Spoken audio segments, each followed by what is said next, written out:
नमस्कार मित्रों।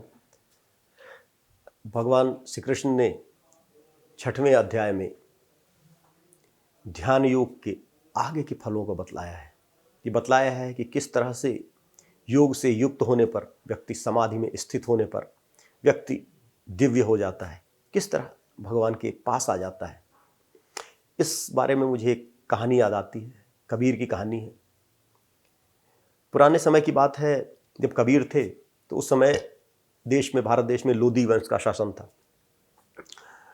इस्लाम भारत में आया था और उस समय पूरी दुनिया में इस्लाम सर्वश्रेष्ठ धर्म समझा जाता था और जो भी इस्लाम को मानने वाले थे वो इस्लाम के अलावा कुछ और सुनने को तैयार थे ही नहीं। अगर कोई यह भी कह दे कि इस्लाम तो अच्छा है ही है, हिंदू भी अच्छा है, हिंदू भी ठीक है, इतने पर उसका गला काट दिया जाता था। बहलोल लोदी बंगाल की ओर जा रहा था। रास्ते में पता चला कि कबीर की कुटिया है। कबीर के कुछ शिष्यों के साथ वहाँ बैठे थे तो किसी ने बताया कि भाई फ़कीर है, इसके पास चलो। तो बहलोल लोदी ने सोचा चलते हैं। बहलोल लोदी गया वहाँ।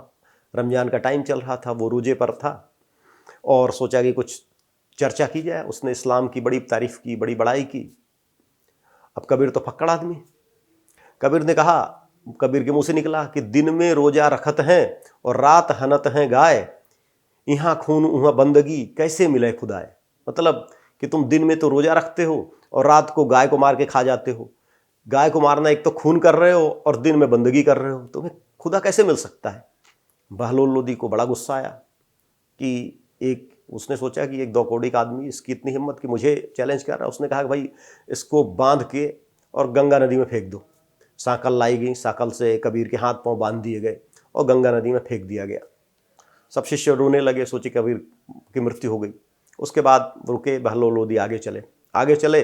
अगले दिन 30-40 किलोमीटर चलकर फिर सेना ने प्रवास किया। उसके बाद किसी ने सूचना दी, सैनिक ने आकर के, अरे कबीर तो गंगा जी के किनारे ध्यान की मुद्रा में बैठे हुए हैं। बड़ा आश्चर्य हुआ सबको। बहलोल लोदी गया, उसने कबीर को प्रणाम किया। कहने का तात्पर्य यह है कि जब प्रभु की कृपा किसी पर हो जाए और व्यक्ति समाधि पर पहुंच जाए तो समाधि में पहुंचने के साथ उसके अंदर दिव्य विभूतियों का जागरण हो जाता है। वह प्रकृति के नियमों से ऊपर उठ जाता है, प्रकृति के नियमों को खुद संचालित करने लगता है।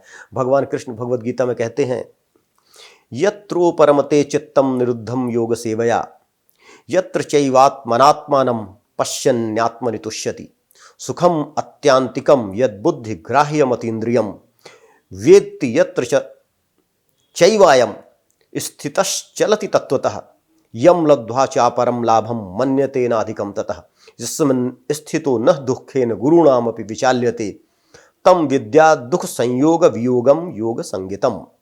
अर्थात ईश्वर प्राप्ति की अवस्था एक ऐसी अवस्था होती है जिसको पाने के बाद कुछ भी पाना शेष नहीं रहता, जो परम शांति और परम आनंद की अवस्था होती है, जिसे बड़ा से बड़ा दुख भी विचलित नहीं कर सकता। और ऐसा व्यक्ति अपने आप में ही संतुष्ट होता है, अपने आप में ही स्थित होता है और वह अपने अंदर ही प्रभुत्व को देखता है, अपने अंदर ही ईश्वरत्व को देखता है और ईश्वरत्व की तरह शक्तिमान हो जाता है। उसकी शक्तियाँ आ जाती हैं, ईश्वर की परम कृपा को प्राप्त कर लेता है। तो हम जब भौतिक जीवन से संतुष्ट हो गए हैं, आध्यात्मिक जीवन की ओर जा रहे हैं, तो आध्यात्मिक जीवन में जाते जाते धीरे धीरे पहुँचते हम एक ऐसी अवस्था को पहुँच जाते हैं जहाँ हम प्रभु की परम कृपा को प्राप्त करके प्रभु की शक्तियों को प्राप्त कर लेते हैं और यही हमारे जीवन का आदर्श है। हरि ओम तत्सत।